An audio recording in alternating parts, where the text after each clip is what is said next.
Team Fortress 2, a fun, award-winning PC shooter where you play as 9 mercenaries during the 60s as you battle through objective-based maps against other online mercenaries that look just like you.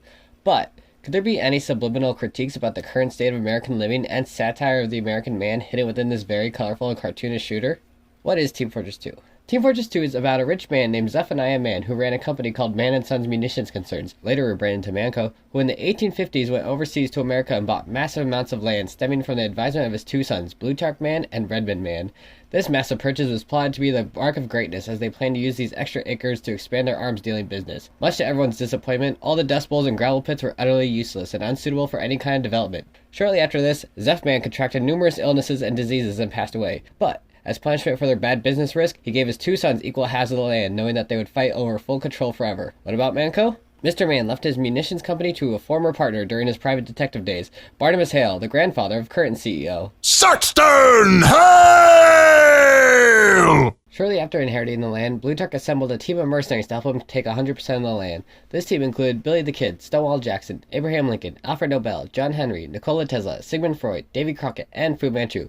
Coincidentally, around that time, Redmond assembled a mirror team, and the 2 brothers were locked in battle forever, as neither of them had the brains to maybe hire more mercenaries. Near the end of the century, Blutarch realizes he's going to die of old age before he sees the end of this unwinnable war, so he hires engineer's great-grandfather to build him a machine that will extend his life. Somewhere along the lines, the inventor was contacted to build one for Redmond to keep this war going on forever.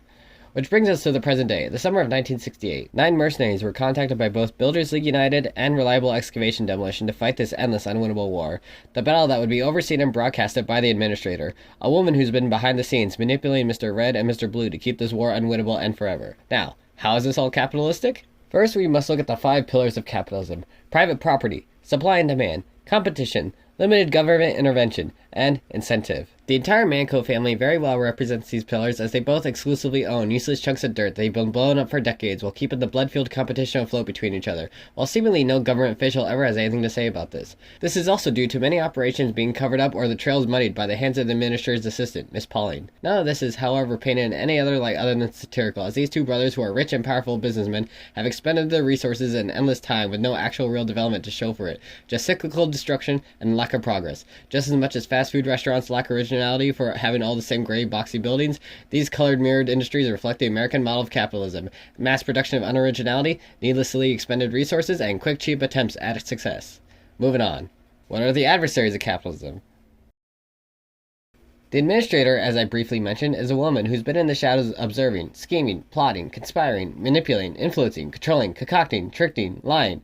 To put it all simply, pulling the strings all along to make sure the wheel keeps turning, the work is never done, no brother ever wins, and finally for Manco to make endless bucks off guns and hats. She is the darker side reflection of capitalism. In one special Team Fortress 2 update, the War Update, we can see in this issue how she breaks down to her assistant how 2 rival mercenaries forming a friendship is bad for business.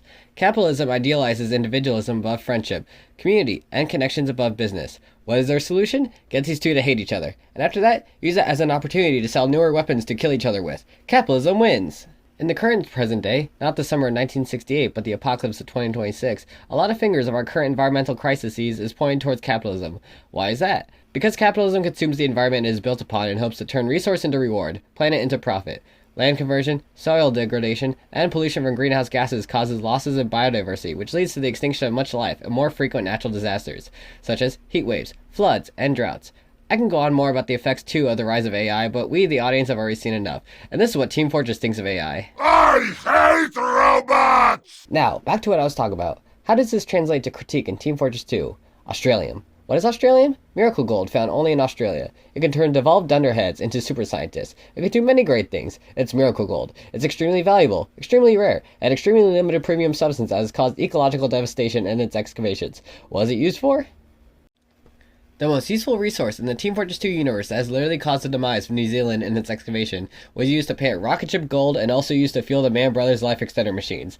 The miracle resource was mined and used to extinction for fruitless projects, and in the end, when it all got used up, all it did was sow the demise of many in its absence. Corporate warfare, ending friendships, miracle minerals being used until it's tapped. Couldn't this just be plot lines in a kick-ass story that lies in the underbelly of an even kickier, assier online shooter game? Yes, it could be. But what if it was intentional? What if it was all a warning sign by the anarchist game developing company, Valve? Valve as a company has been self-described as anarcho-syndicalism, aka socialism without the centralized government. Valve is ran with group consensus over hierarchy and tiers of management, with many decisions from game development to even holiday bonuses up to the consideration of the associates. Side note, this is all not to say that there is no CEO. Gabe Newell still owns 50.1% of Steam. However, following his people over profit principles that he has implemented in many executive decisions, I'd say this still stands as a bullet point in this presentation.